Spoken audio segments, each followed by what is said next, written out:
علی بھائی اگلا سوال ہے کہ سیدنا ابو ذر غفاری رضی اللہ تعالیٰ عنہ کون تھے اور نبی صلی اللہ علیہ وآلہ وسلم کے اصحاب میں ان کو کیا مقام حاصل صلی ہے؟ اللہ علیہ وآلہ وسلم۔ سنا ہے کہ ان کا سیدنا عثمان رضی اللہ تعالیٰ عنہ سے اختلاف ہو گیا تو انہوں نے سیدنا ابو ذر غفاری رضی اللہ تعالیٰ عنہ کو مدینہ شریف سے باہر نکال دیا اور ان کی موت بھی غریب الوطنی میں ہوئی۔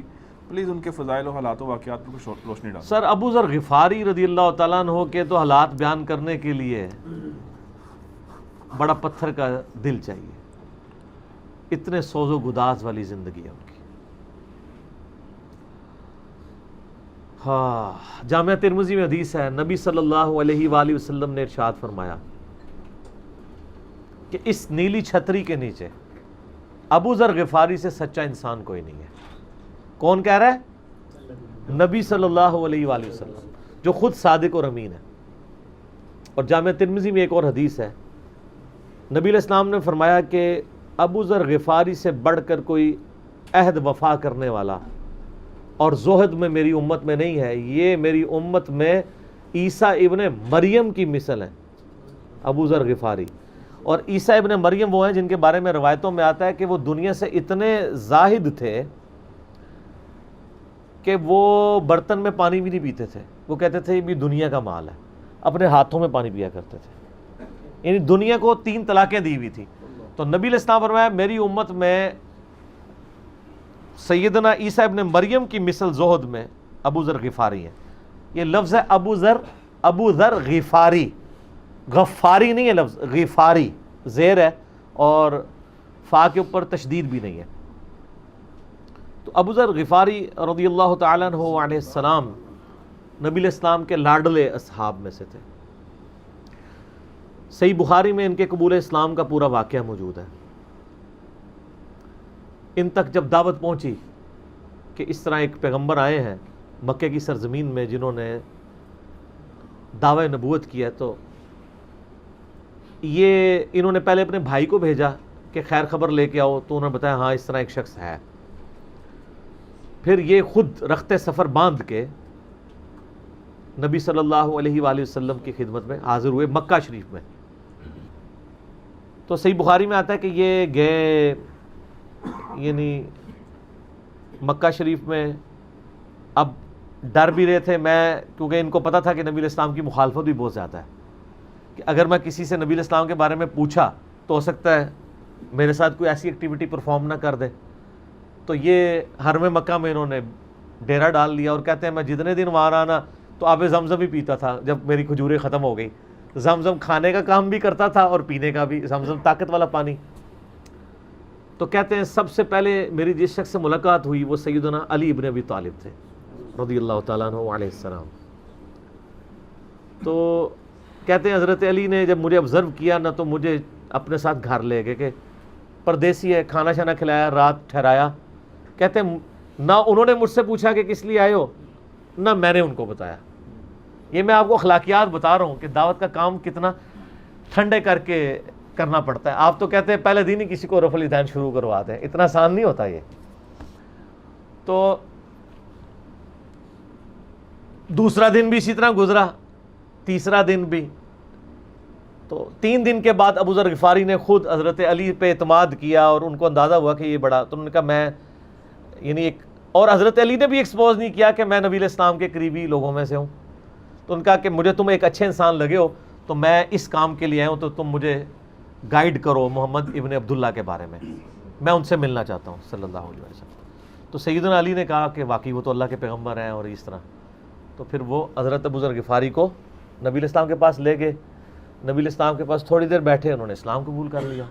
اور سر اسلام کیا قبول کیا، اتنا اعلیٰ درجے کا ایمان۔ نبی علیہ السلام فرمایا تم اپنے قبیلے میں واپس چلے جاؤ، جب مکے میں ہمارا غلبہ ہوگا یا کوئی اللہ تعالیٰ راہ نکالے گا، ابھی تو جو بھی اسلام قبول کرتا ہے اس کی پھینٹی لگتی ہے، تو میں کوئی نہ کوئی تمہیں مطلب بتا دوں گا، ابھی تم اپنا ایمان پوشیدہ رکھو، اپنے علاقے میں چلے جاؤ۔ ان کا یا رسول اللہ ایسے نہیں ہو سکتا۔ وہ جناب آگے مکے خانہ کعبے کے اندر آ کے انہوں نے کہا میں گواہی دیتا ہوں کہ اللہ ایک ہے اور محمد صلی اللہ علیہ وسلم اس کے رسول ہیں۔ تو مشرکین عرب ان پہ ٹوٹ پڑے، خوب مارا، حتیٰ کہ عباس بن عبد المطلب جو اس وقت تک مسلمان نہیں ہوئے تھے، نبی علیہ السلام کے چچا تھے، لیکن چونکہ بنو ہاشم سے تھے اور بنو ہاشم آپ کو پتہ ہے متولی تھے کعبہ شریف کے، انہوں نے اپنے آپ کو ابو ذر غفاری کے اوپر گرا لیا کہ تاکہ ان کو کوئی مارے نہ. انہوں نے کہا تمہیں پتہ نہیں ہے قبیلہ یعنی غفاری قبیلے سے تعلق رکھتا ہے تو اس کے قبیلے کے لوگ آ کے یہاں پہ لڑائی کریں گے ہم سے, کیونکہ قبائلی سسٹم تھا نا, اس میں یہ نہیں دیکھا جاتا تھا کہ اس کا مذہب کیا ہے, پہلے نمبر پہ دیکھا جاتا ہے یہ ہمارے قبیلے کا ہے, تم نے ہمارے قبیلے کے بندے کو مارا, تمہیں نہیں چھوڑیں گے. اسی وجہ سے آپ دیکھیں نا, بنو ہاشم اسلام قبول نہ کرنے کے باوجود نبی علیہ السلام کی پشت پہ تو کھڑے رہے نا, اور یہ پہلے بھی ہوتا رہا. قرآن حکیم میں آتا ہے نا کہ شعیب علیہ السلام کی قوم کیا کہتی ہے کہ اے شعیب اگر تیرا قبیلہ تیرے ساتھ نہ ہوتا کب سے تیرا کام کر چکے ہوتے. اس لیے انبیاء ڈومیننٹ قبائل میں آتے ہیں جو شریف النفسی والے ہوتے ہیں, جن میں ایک سسٹم ہوتا ہے پورا. تو اور پھر جو ہے نا وہ اگلے دن پھر ابو ذر غفاری نے اس طرح ہی کلمہ پڑھا, پھر ان کی پٹائی ہوئی, پھر حضرت عباس نے ان کو بچایا اور پھر وہاں سے یعنی وہ چلے گئے. یہ پوری حدیث صحیح بخاری میں ہے, اور بلکہ بخاری میں پورا ایک چیپٹر ہے ابو ذر غفاری کے اسلام لانے کا واقعہ. امام بخاری نے ابو ذر غفاری کا پروٹوکول یہ رکھا ہے کہ اس نام کا پورا چیپٹر بنایا ہے, ابو ذر غفاری کے اسلام لانے کا واقعہ. باقی یہ درویش صفت آدمی تھے اور دنیا کو 3 طلاقیں دی ہوئی, اور وہ اس لیے کہ انہوں نے نبی علیہ السلام کو بڑا کلوزلی آبزرو کیا تھا. نبی علیہ السلام کی جتنی احادیث دنیا سے زہد اور دنیا پرستی کی مذمت پہ ہے نا, اکثر احادیث کے راوی ابو ذر غفاری ہیں. چونکہ انہوں نے نبی علیہ السلام کو بڑا کلوزلی آبزرو کیا ہوا تھا, تو اس لیے وہ صحابہ کرام پہ جب دنیا کے خزانے کھول دیے گئے, اور بعض اصحاب اور بعض تابعین میں انہوں نے جب دنیا کی محبت میں غلبہ اور عیاشی کا لیول دیکھا تو ان سے وہ برداشت نہیں ہوتا تھا.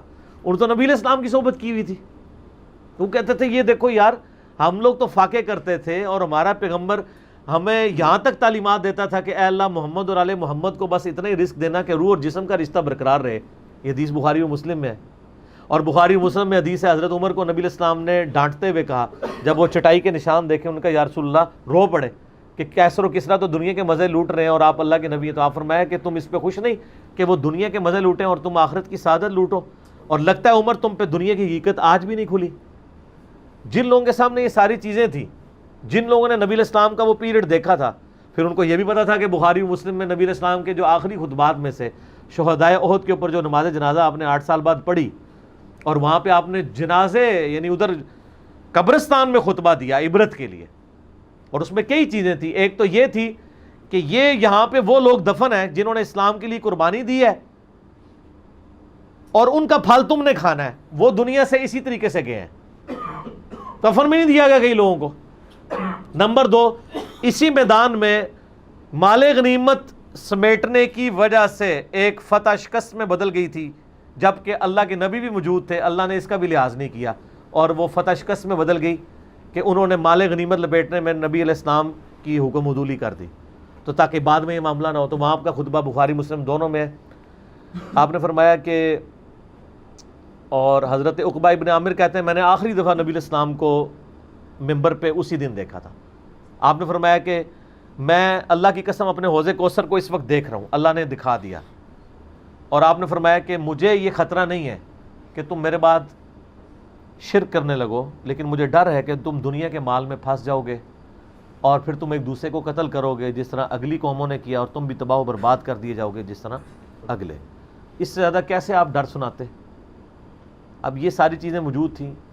آپ فرمایا مجھے خطرہ یہ ہے کہ دنیا کا مال تم پہ کھول دیا جائے گا, ان قریب کیسر و کسرا کے خزانے تمہارے پاس آ جائیں گے, جو بخاری مسلم میں آتا ہے نا کہ نبی علیہ السلام نے کہا کہ مجھے اللہ نے 2 خزانے عطا کر دیے, ٹھیک ہے, زمین کی خزانوں کی چابیاں, اور جس سے وہ بریلویوں نے کچھ اور ہی قیدا بنا لیا. اس میں موجود ہے کہ کیسر و کسرا کے خزانے, یعنی آپ کو بتایا گیا کہ رومن اور پرشین امپائر جو ہے مسلمان فتح کر لیں گے یرموک اور قادسیہ کے اندر, اور مسلمانوں کے پاس وہ دولتیں آ جائیں گی, پھر آہستہ آہستہ وہ بھی اسی یعنی دنیا کی محبت کا شکار ہو جائیں گے. اب یہ ساری باتیں حضرت ابو ذر غفاری کے سامنے تھی, حتیٰ کہ صحیح بخاری میں آتا ہے کہ ابو ذر غفاری کہتے ہیں مجھے دن یاد ہے کہ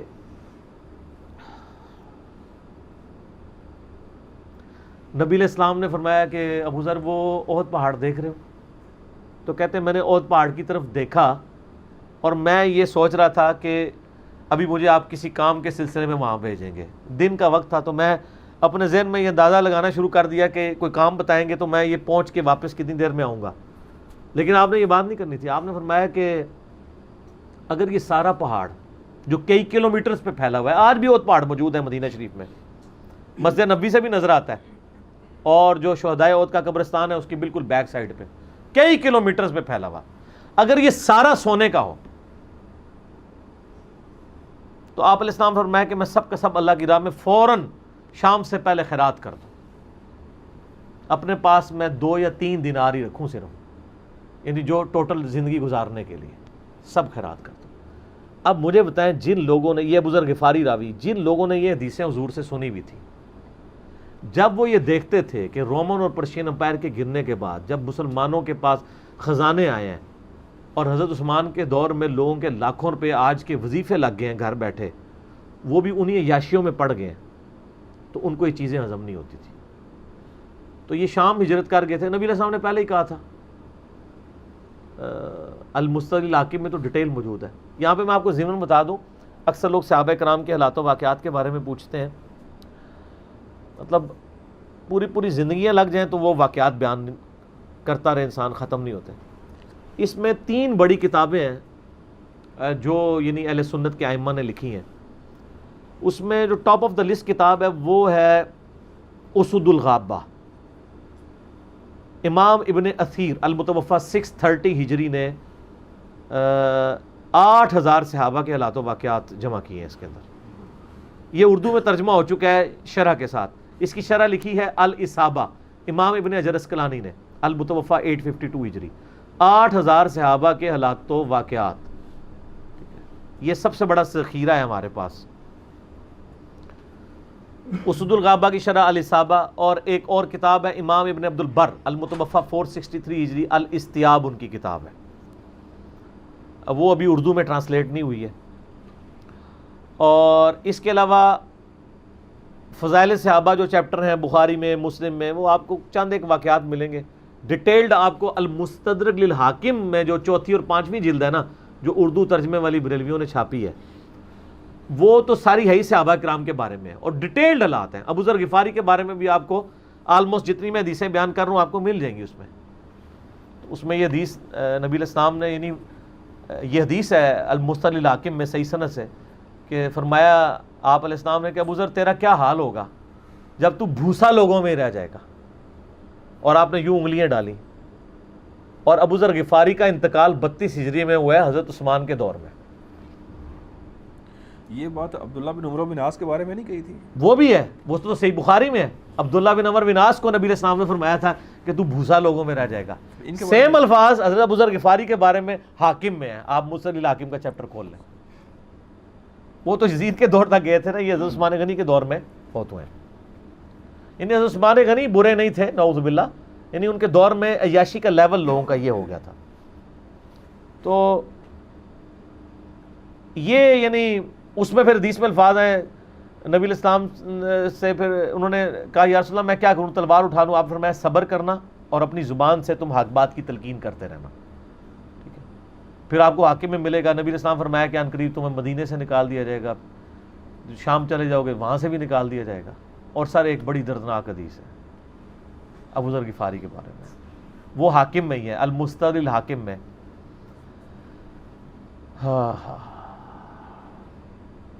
غزوہ تبوک آپ کو پتا ہے ایک ایسا غزوہ تھا جس میں جو شرکت نہیں کرے گا وہ منافق ڈکلیئر ہوگا. قرآن میں فتویٰ آ گیا تھا. اس سے پہلے کبھی نفیر عام نہیں تھی. یہ پہلا اور آخری موقع تھا، کیونکہ رومن امپائر سے ٹکرانا تھا.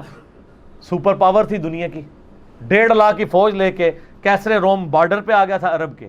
تو نبی علیہ السلام نے اناؤنسمنٹ کی کہ بھئی اب سب نے جانا ہے، جو نہیں جائے گا منافق شمار ہوگا، الا یہ کہ کسی کے پاس ریسورسز نہ ہو، یا کوئی مریض ہو، یا کوئی عورت ہو، یا کوئی معذور ہو.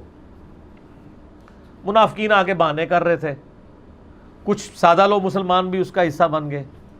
بخاری مسلم میں 3 اصحاب کی توبہ کا واقعہ بھی موجود ہے، وہ بھی میری ویڈیو ریکارڈڈ ہے.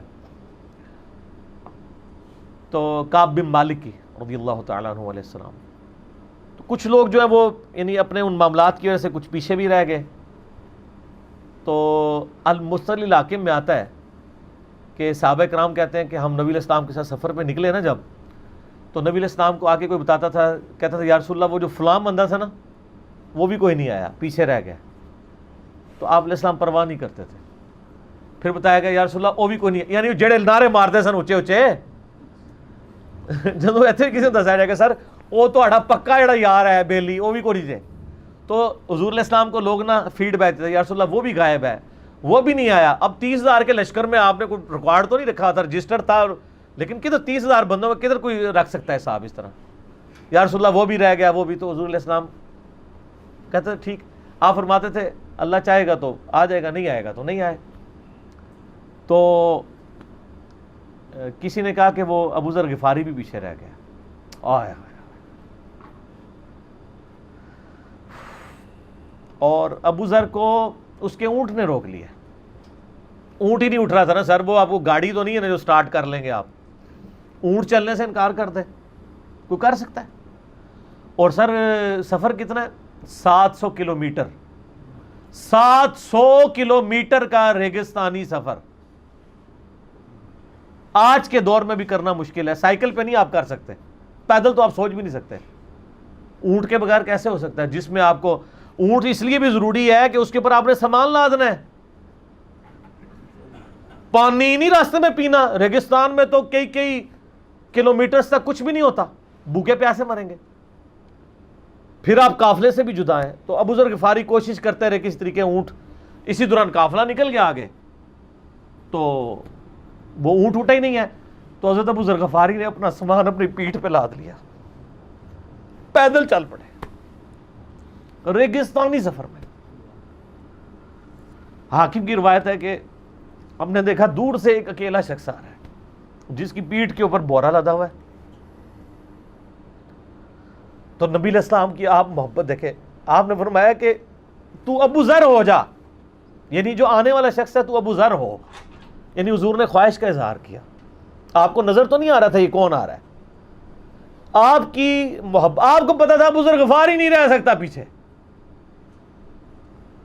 تو صحابہ کہتے ہیں آپ نے فرمایا تو ابو ذر ہو جا. تو صحابہ کہتے ہیں تھوڑی دیر بعد جب وہ قریب آئے تو ہم نے پہچان لیا ابو ذر غفاری ہیں. تو جب ہم نے پہچان لیا نا, تو حضور علیہ السلام نے ان کے پہنچنے سے پہلے آپ نے فرمایا ابو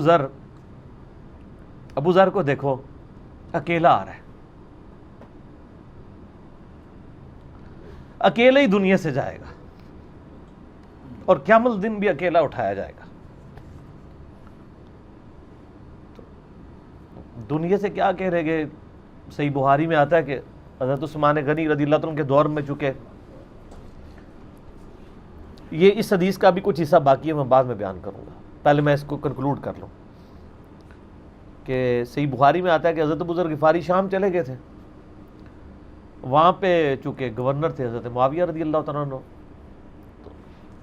وہ قرآن کی وہ جو سورہ توبہ کی آیات ہے نا, کہ جو لوگ سونا اور چاندی جوڑ کے رکھتے ہیں یہ گرم کر کے ان کی پیٹھوں پہ, ان کے ماتھے کے اوپر لگایا جائے گا قیامت والے دن. تو وہ یہ آیت پڑھا کرتے تھے, اور حضرت معاویہ سے ان کا جھگڑا رہتا تھا کہ تم لوگ جو یہ مال جوڑ رہے ہو نا, اور یہ اتنے خزانے تم لوگوں نے بنا لیے ہیں, یہ نبی علیہ السلام کی تعلیمات کے خلاف ہے. تو حضرت معاویہ کہتے تھے یہ تو اہل کتاب کے بارے میں آیات نازل ہوئی ہیں. تو وہ کہتے تھے نہیں, یہ سب کے بارے میں ہے. اب شرعی حکم یہ ہے کہ مال آپ جوڑ سکتے ہیں اگر آپ زکوٰۃ دے رہے ہیں, لیکن یہ پسندیدہ نہیں ہے, طریقہ نبوت یہ نہیں ہے. نبی علیہ السلام نہیں جوڑ سکتے تھے, پوری زندگی زکوٰۃ دینے کی نوبت نہیں آئی ہے, حالانکہ خمس ملتا تھا, خیرات کرتے تھے. ابو ذر غفاری کا جھگڑا یہ تھا کہ تم تو نبی کے اصحاب ہو, تم لوگوں کو یہ زیب ہی نہیں دیتا کہ تم لوگ اس طرح کے محلات میں رہو اور اس طرح مال جوڑو. تو اب چونکہ سینئر صحابی تھے, ان کو ہاتھ ڈالنا بھی آسان نہیں تھا. پھر نبی علیہ السلام نے فرمایا ہو کہ اس سے زیادہ سچا انسان ہی کوئی نہیں. تو حضرت معاویہ نے خط لکھا حضرت عثمان کو کہ جی اس بندے سے میری جان چھڑائے نا, اس کو آپ واپس بلائیں. تو حضرت معاویہ نے جب خط لکھا تو حضرت عثمان نے ان کو کہا تم مدینہ شریف واپس آ جاؤ. مدینہ شریف جب یہ واپس آئے تو صحیح بخاری میں آتا ہے کہ لوگوں کا جھمگٹا لگ گیا ابو ذر غفاری کے گرد. لوگوں کو پتا تھا یہ تو بڑا یعنی زہد والا بندہ ہے. تو ابو ذر غفاری وہی حدیثیں سنایا کرتے تھے کہ حضور نے فرمایا یہ احد پہاڑ سونے کے برابر ہو تو میں خیرات کر دوں گا. جبکہ باقی صاحب کہتے تھے کہ مال جوڑنا جائز ہے اگر زکوٰۃ کوئی دیتا رہے. وہ یہ کہتے تھے کہ یار یہ تم لوگوں کو تو زیب نہیں نہ دیتا, یار تم لوگ تو یہ باتیں نہ کرو, تم لوگ نبی کی صحبت یافتہ ہو, تم لوگوں کو تو زہد ہونی چاہیے تم لوگوں کی زندگی میں. اب لوگوں کا ہجوم ان کے گرد لگ گیا اور پھر حضرت عثمان نے ان کو خلیفہ وقت تھے بلایا اور کہا کہ یار تو خود ہی مدینہ شریف چھوڑ کے یہاں سے چلا جا، تیری وجہ سے فتنہ کھڑا ہو رہا ہے۔ تو حضرت عثمان نے کہا میں نے تو نبی علیہ السلام سے سنا تھا کہ حکمرانوں کی اطاعت کرنا، صبر کر لینا۔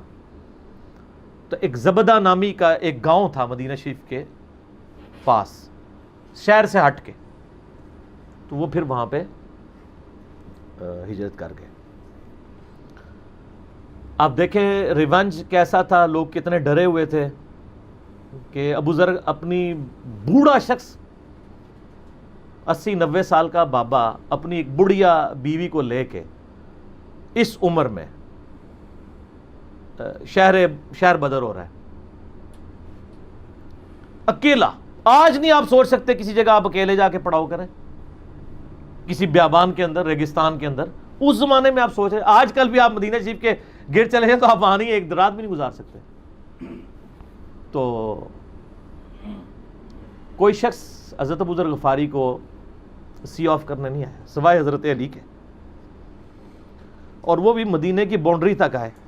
ان کو پتہ تھا ان کے سٹانس کے بارے میں، اور حضرت علی نے ان کو جب سی آف کیا تو کہا کہ میں چونکہ حکمران وقت کی اطاعت کا پابند ہوں، میں مدینے کی باؤنڈری سے باہر نہیں جاؤں گا۔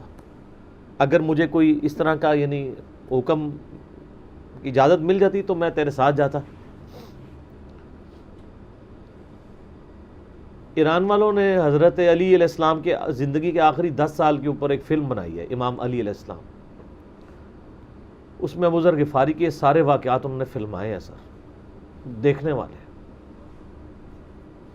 جب مولا علی چھوڑنے آتے ہیں، پھر جو ان کی ڈیبیٹس ہوتی ہیں مدینہ شریف میں لوگوں کے ساتھ، وہ ساری انہوں نے ویڈیو میں فلما دی۔ پھر یہ چلے گئے وہاں پہ رہنا شروع ہو گئے۔ اب اس حدیث کی طرف واپس آ جائیں جو فرمایا آپ علیہ السلام نے اکیلے ہی مرے گا، تو ابو ذر غفاری، اس حاکم کی روایت میں آتا ہے ابو ذر غفاری کی موت کا وقت قریب آ گیا، صرف بیوی ہے پاس۔ بیوی نے رونا شروع کر دیا کہ حضرت آپ فوت ہو گئے، آپ کو کفن کون دے گا، آپ کو غسل کون دے گا، آپ کو دفنائے گا کون، میں عورت ذات کیا کر سکتی ہوں۔ حضرت ابو ذر نے کہا کہ نبی علیہ السلام سے میں نے سنا تھا کہ تو اکیلا مرے گا، پھر مسلمانوں کا ایک قافلہ وہاں سے گزرے گا جو تجھے کفن دے کے دفنائے گا اور جنازہ بھی پڑے گا۔ تو نے فکر نہیں کرنی، جب میں مر جاؤں تو میری لاش کو چوراہے پہ رکھ دینا، گزرگاہ پہ، جو یعنی مدینہ کی طرف راستہ آتا تھا گاؤں ایریا سے گزر کے، اللہ میرا بندوبست کر دے گا۔ وہی ہوا کہ ان کے مرنے کے بعد مسلمانوں کا ایک قافلہ دور سے آ رہا تھا۔ تو اسی مستقل حاکم کی حدیث میں آتا ہے کہ سر قافلہ بھی سنے پھر کون ہے، عبداللہ ابن مسعود رضی اللہ عنہ۔ ابو ذر غفاری بھی زہد کے امام، ابن مسعود بھی زہد کے امام، ابو درداء بھی زہد کے امام۔